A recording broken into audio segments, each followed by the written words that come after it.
Assalamualaikum warahmatullahi wabarakatuh. Hai semuanya, sebelum belajar jangan lupa ya mencuci tangan sesering mungkin, wajib menggunakan masker dan selalu menjaga jarak karena semuanya untuk kebaikan kita bersama.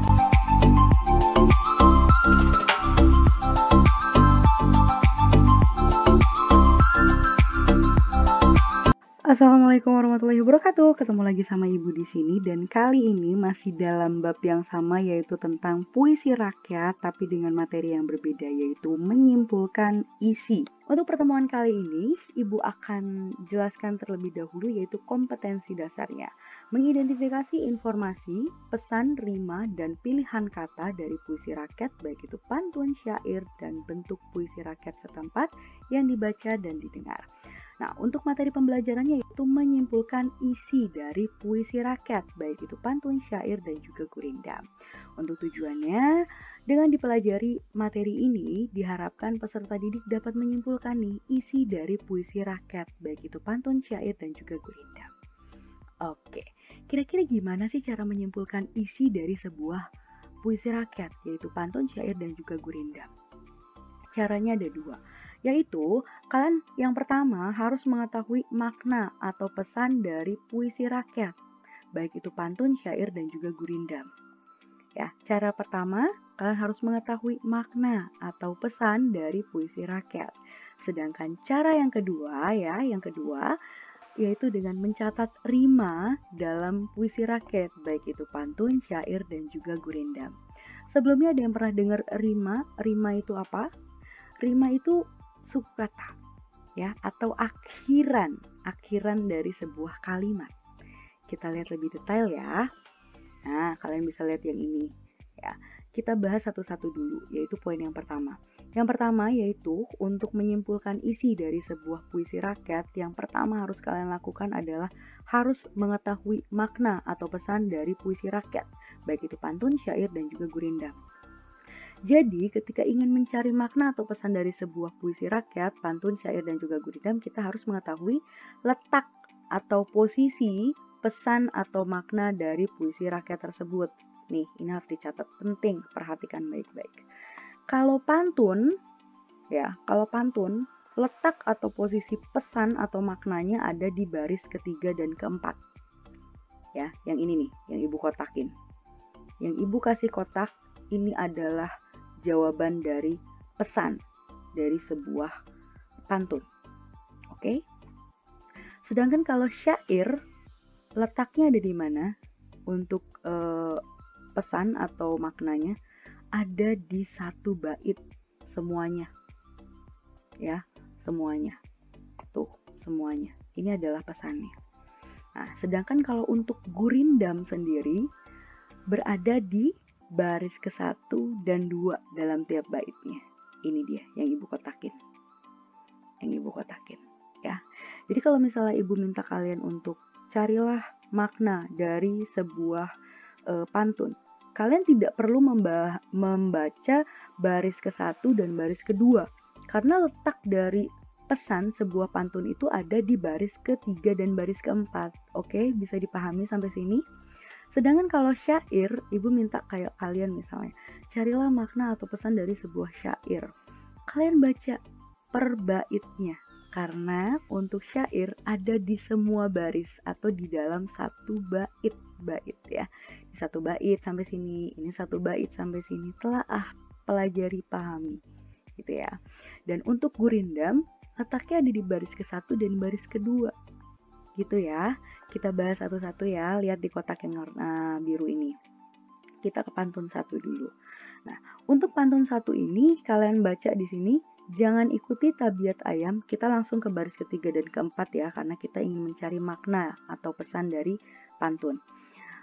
Jangan diikuti tabiat ayam, bertelur sebiji, riuh sekampung. Nah, apa sih maksudnya dari jangan diikuti tabiat ayam, bertelur sebiji, riuh sekampung? Nah, ini jawabannya ada di sini. Maksudnya adalah bahwa jangan tiru sifat ayam, bertelur sebiji, riuh sekampung. Mungkin di rumahnya ada yang punya ayam, kalau ayamnya lagi bertelur, itu kan berisik tuh ayam. Berkokok, terus Nah, ketika si ayam satu berkokok, ayam tetangga kamu ikutan berkokok juga tuh. Terus ayam tetangga kamu yang lain ikut berkokok juga. Jadi riuh deh, jadi ribut tuh. Padahal yang bertelur tuh cuma satu ayam doang, tapi semuanya ikutan berisik. Gitu ya. Atau makna lainnya, yaitu ketika kalian mengetahui sesuatu hal penting atau gosip tentang teman kalian, cukup disimpan sama kalian, gak usah lah disebarluaskan. Buat apa? Gak ada gunanya, gak ada pentingnya. Ya, kurang lebih seperti itu pantun atau isi pantun atau pesan pantun satu. Gitu ya. Kalau kalian bingung, ya memang beginilah pantun, beginilah puisi lama atau puisi rakyat. Isinya itu adalah sebuah sindiran di mana sindirannya itu banyak menggunakan kalimat-kalimat kiasan.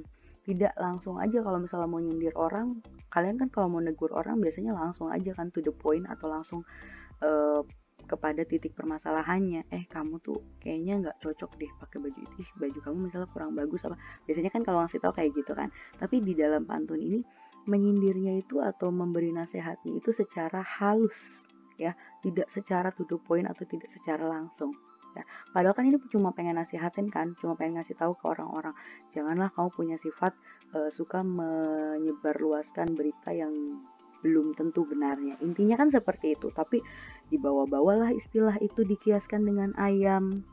Ayam dibawa-bawalah di dalam pantun ini untuk memberi nasihat kepada orang. Dijadikanlah sebuah kiasan dari ayam, ya. Itulah pantun, ya. Itulah puisi rakyat. Oke, kita lanjutkan ke bagian syair. Nah, untuk syair sendiri, syair itu kalian lihat di sini. Ibu akan contohkan hanya satu bait ini ya. Hai muda arif budiman, hasilkan kemudi dengan pedoman, alat perahumu jua kerjakan, itulah jalan membetuli insan. Apa kira-kira maksud atau artinya? Oh ya, ibu kasih tahu dulu, syair itu sama dengan puisi ya. Nah, coba kalian perhatikan baik-baik, kira-kira maknanya apa nih? Hai muda arif budiman, hasilkan kemudi dengan pedoman, alat perahumu jua kerjakan, itulah jalan membetuli insan. Kira-kira apa nih maksudnya? Maksudnya adalah kalian sebagai anak muda, kan di sini kan hai muda, ya, maksudnya kaum muda semuanya yang arif budiman, yang memiliki kepribadian yang baik, harus memiliki pedoman yang baik dalam hidup. Jadi hasilkan kemudi dengan kepedoman. Apapun usaha dalam hidup kamu harus punya pedoman di dalam hidup. Dimana pedoman itu harus kamu kerjakan atau harus kamu terapkan dalam hidup kamu, karena kalau misalnya tidak diterapkan, hidup kamu gak akan benar gitu ya.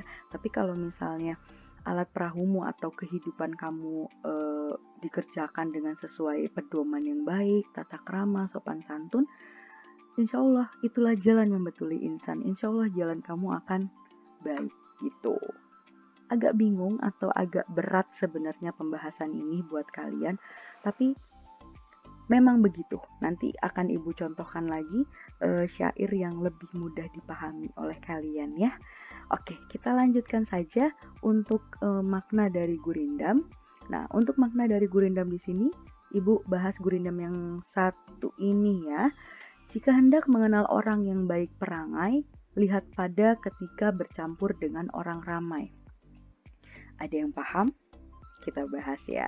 Maksud dari isi dari gurindam ini adalah jika ingin mengetahui sifat asli atau sifat baik seseorang, harus dilihat dari cara dia memperlakukan orang lain bercampur dengan orang ramai. Maksudnya bercampur dengan orang ramai itu, kamu bakal bisa melihat sifat asli seseorang ketika orang itu misalnya punya masalah dengan seseorang. Apakah dia bisa menanggapi orang itu dengan sabar atau malah jadi emosi sama orang itu, ya kan? Jadi untuk bisa melihat orang itu tuh baik gak sih, atau orang itu tuh sifat aslinya kayak gimana, ya kalian bisa lihat dengan cara orang tersebut ketika berselisih atau salah paham dengan seseorang. Apakah bisa menyelesaikan atau dengan cara baik-baik atau malah jadi emosi. Kalau misalnya orang itu jadi emosi, berarti kan kalian bisa menilai, oh orang ini ternyata punya sifat asli yang seperti ini. Atau ketika kalian melihat ada orang yang teman kalian berselisih, kalian bisa menilai nih, terus orang itunya misalnya dengan ya udahlah maafin aja, orang pasti ada salahnya misalnya gitu.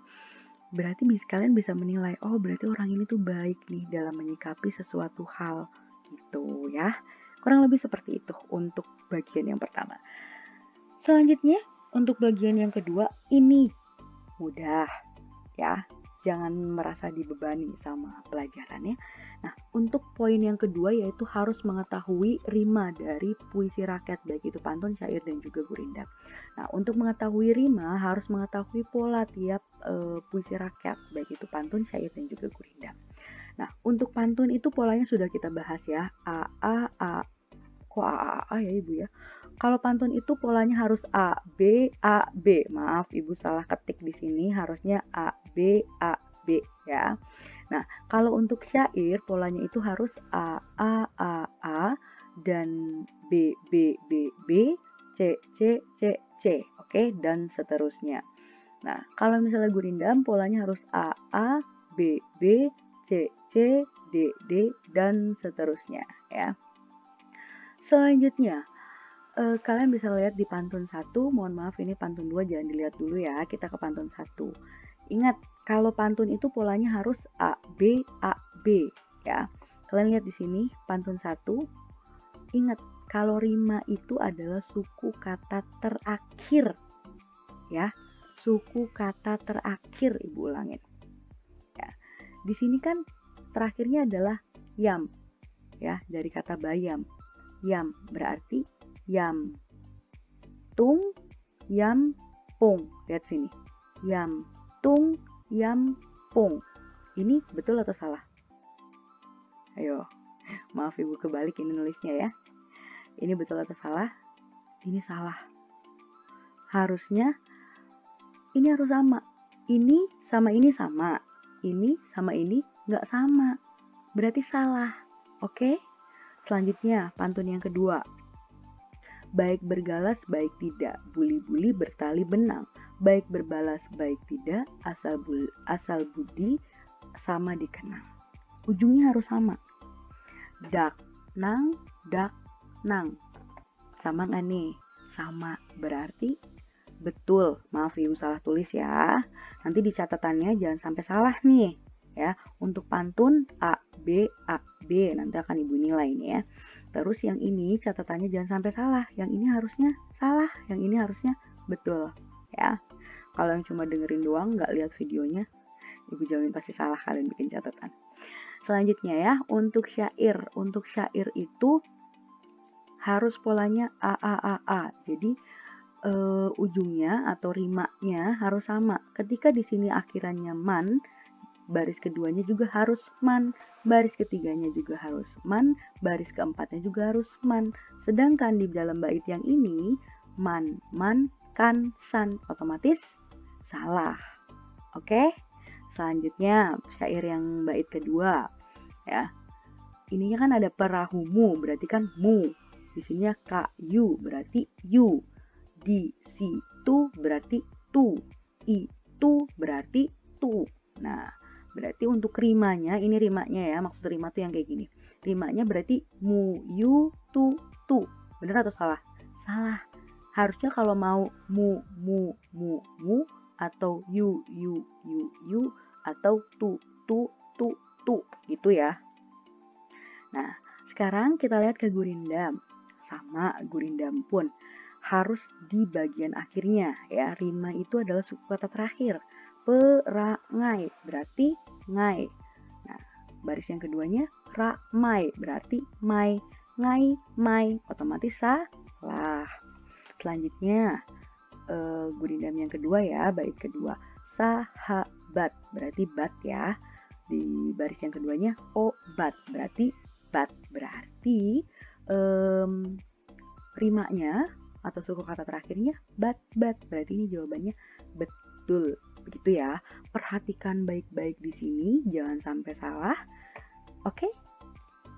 Terakhir adalah tugas. Nah, untuk tugasnya sendiri, jangan lupa tugas 1, lakukan absensi kehadiran di grup WhatsApp. Pasti kalian sudah melakukan absensi kehadiran. Dan di kolom komentar juga silahkan di bawah untuk absensi kehadiran.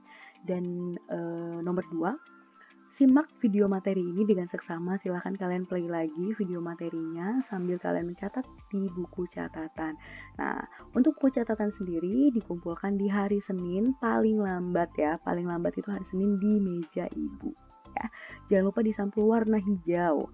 Selanjutnya, tugas yang kedua, jangan lupa klik link tugas yang berwarna biru di kolom komentar.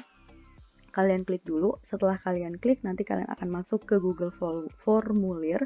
Setelah itu kalian bisa mengakses tugasnya. Dan ingat, mengakses tugasnya hanya sampai jam 5 sore. Jangan sampai kurang dari jam 5 sore karena lebih dari jam 5 sore akan ibu tutup link tugasnya. Gitu ya. Terima kasih. Wassalamualaikum warahmatullahi wabarakatuh.